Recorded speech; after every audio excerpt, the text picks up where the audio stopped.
Okay, I have one more thing to teach about facing a health scare or cancer. I was teaching about it, and there was one other thing that I wanted to give you guys that's been so beneficial for me. Now, I learned by my intuition, and I teach people, listen to your intuition, because oftentimes your intuition, I know someone that went through this health scare, health experience.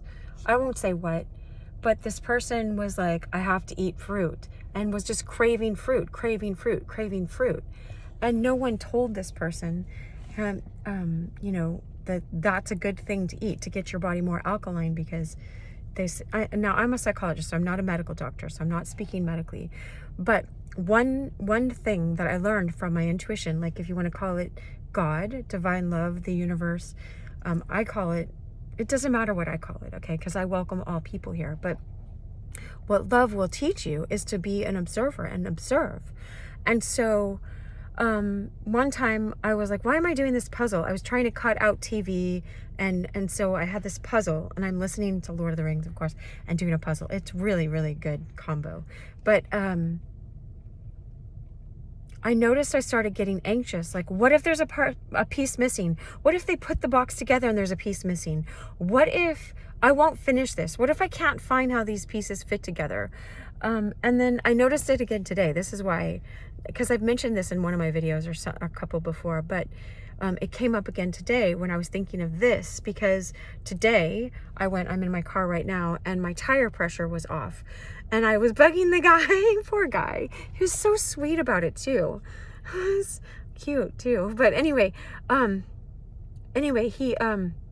he was like filling up my tires, right? Filling up the tire pressure to make it all. And I'm like, why is it not the tire pressure that the person who fixes my car, that's not the tire pressure, he said. And he's like, this is the manufacturers, what they say. I do a lot of cars here. It's a tire place, right? And he's like, this is this. I'm like, why did my tire pressure change? Is there something wrong with my car? Did I buy the wrong tires? Blah, blah, blah, blah, blah, blah. I asked him over the course of him filling up 4 tires, but it was a lot of questions, and he was super patient and super sweet and just answered. And it reminded me of this, all right? When you're going through a health scare or possibly facing cancer or something like that,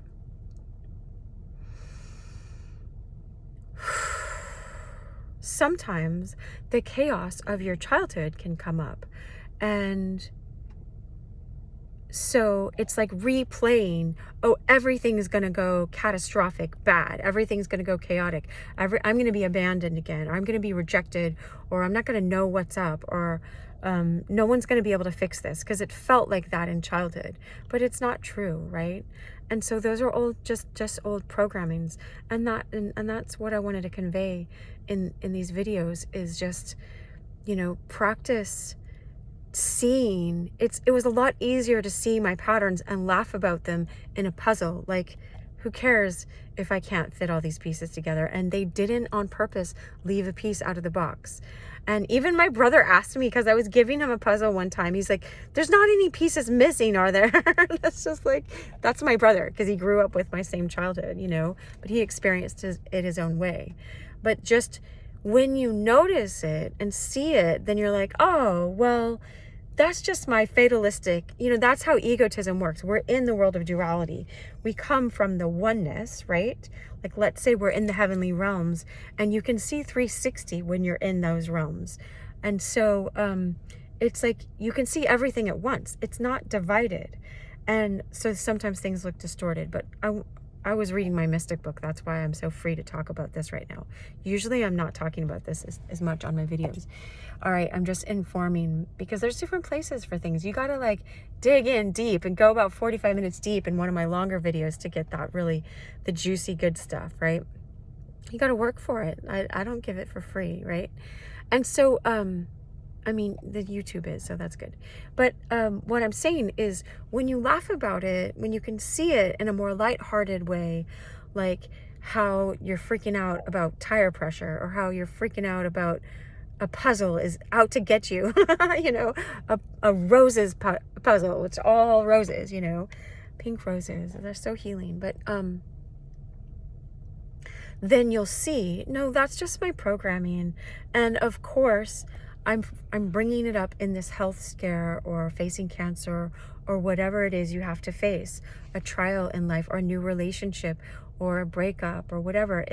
It feels like it's going to go as catastrophic as childhood, but it doesn't have to. And what you focus on, what you create.